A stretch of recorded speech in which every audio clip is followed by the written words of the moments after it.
Hi, I'm Matt Welch, editor-in-chief of Reason magazine, and I'm joined today by William Redpath, the chairman of the Libertarian Party of the United States of America. Thanks for joining us. Since I have you, I got to ask, looking back at 2008, how'd that go? You hear a lot of people, sort of capital L libertarians and small L libertarians, who expressed some disappointment that the year of Ron Paul kind of dissipated into quarreling, and that Bob Barr, who was sort of a high-profile candidate, didn't do as well as possible. What's your take on, should you feel disappointed or happy about it, and you know, how could the party have done better? I think it's mixed, but there's a lot of positive that happened. I mean, certainly everybody wanted Bob Barr to get more votes than he got. I think it's fair to note that he got 3 times approximately the number of votes of the Constitution Party candidate and the Green Party candidate.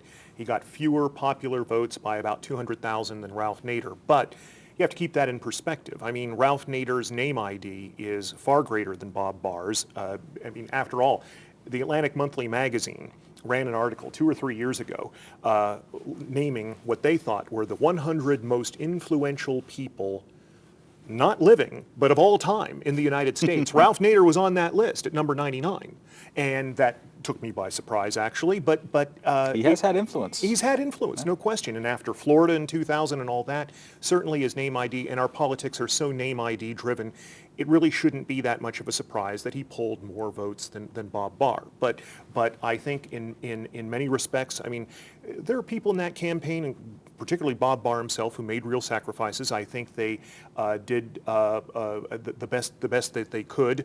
I don't think that certainly libertarians didn't agree with every judgment in the campaign, but you're going to run into that with every campaign. Overall, I think they put in a very stalwart effort, very solid effort to, and we all wish they had done better. And I'm sure Bob Barr would be the first person to say that. But overall, I think it was a good campaign and accomplished a lot. With respect to other offices, first of all, we came out of 2008 with ballot access in 27 states. That is a record. The previous record had been 26.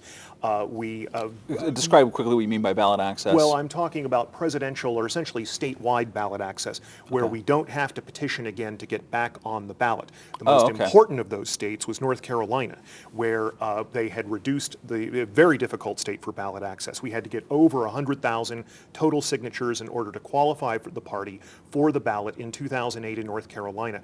We had a tremendous candidate for governor, Michael Munger, who's chairman of the political science department at Duke University, and they had recently changed the law in North Carolina not to make it easier to get on the ballot, to make it easier to stay on the ballot once you were on, lowering it from 10% of the vote for president or governor to 2%. He got nearly 3% of the vote, qualifying us for ballot access in North Carolina as a party for the next 4 years.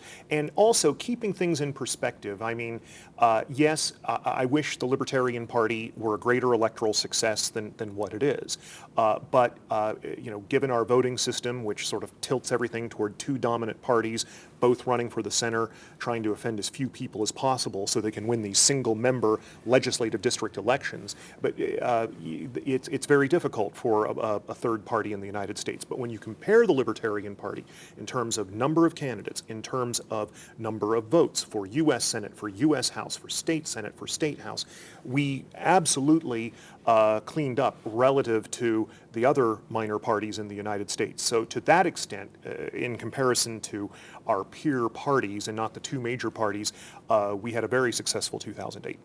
You were on the ballot in all 50 states in, I think, 1992 and 1996, and something more like 45 this time around. Is it getting more difficult to get on the ballot? Well, I think that 50-state ballot access for the presidential ticket, I mean, at one point in time, I thought that certainly the mainstream press can't ignore us if our presidential ticket is on the ballot in all 50 states. And that's when I really got involved in ballot access in 1990, leading up to the 92 election. And that turned out, unfortunately, not to be the case. We got on the ballot in all 50 states with our presidential ticket, and they largely ignored us anyway. I think that it's not as important it's not viewed as important in the Libertarian Party, I think, as it used to be. But and there were some problems that cropped up in 2008 in terms of execution of ballot drives that I think that we're going to try to avoid in the future. So I actually, right now, I do hope our presidential ticket will be back on the ballot in all 50 states and the District of Columbia in 2012. At the very least, it should be in the high 40s. Is the Tea Party movement and generalized opposition to kind of Obama's big government and bailout type of mentality, is that redounding to the Libertarian Party's benefit? Do you see a more fertile ground for what you're trying to do?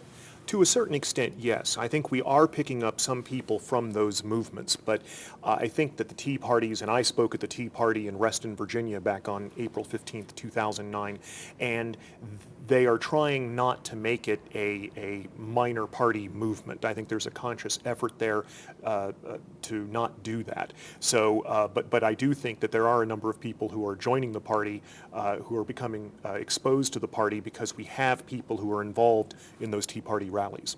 Talk a little bit about yourself. When did you first become a libertarian, whether capital L or small l? How did that happen? It was in the early 1980s. I think I began subscribing to Reason magazine. Yes. I think that's what happened, basically. I was in high school, well, it was during the Watergate era, I was a young Democrat. And we were totally harmless. Don't worry, everyone. We sat around at somebody's house on Sunday night and talked, and we did nothing to promote government that was effective, I assure you. And I think I became, I sort of affiliated in my mind, at least, more with the Republican Party once I got to college and began studying economics and then went to business school. And that takes us into the early 80s. And I decided that Ronald Reagan was not serious about cutting the size of government.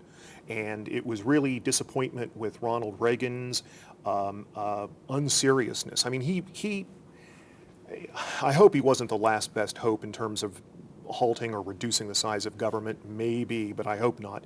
But he just was not serious about it. And if he had been, I think that he might not have been elected to a second term, but we'd all be a lot better off today.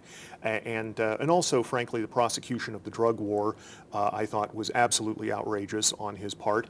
And also, frankly, Social Security. I smelled a rat when it came to the Social Security system a long time ago. And it was a combination of those things that led me to believe that the Republican Party was not serious about cutting the size of government, and there has been nothing in the intervening quarter century to get me to change my mind.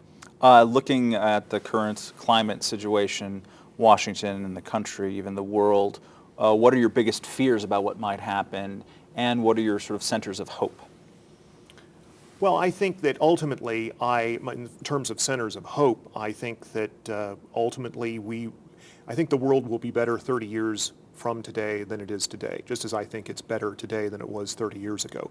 I think that basically, in many respects, time is on libertarian side. On the other hand, I am very much concerned about certain policies in the United States, particularly after the election of Barack Obama.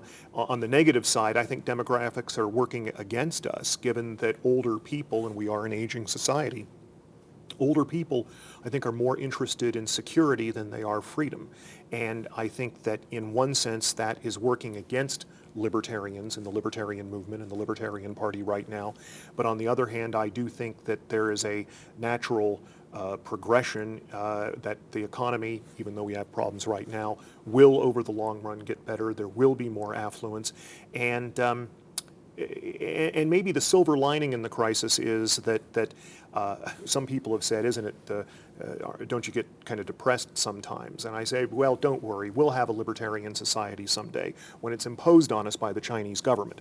And by that I mean that I do think that ultimately that if our politicians don't have the kahunas to step up and make the tough decisions they need to make, our foreign creditors are going to make them for us.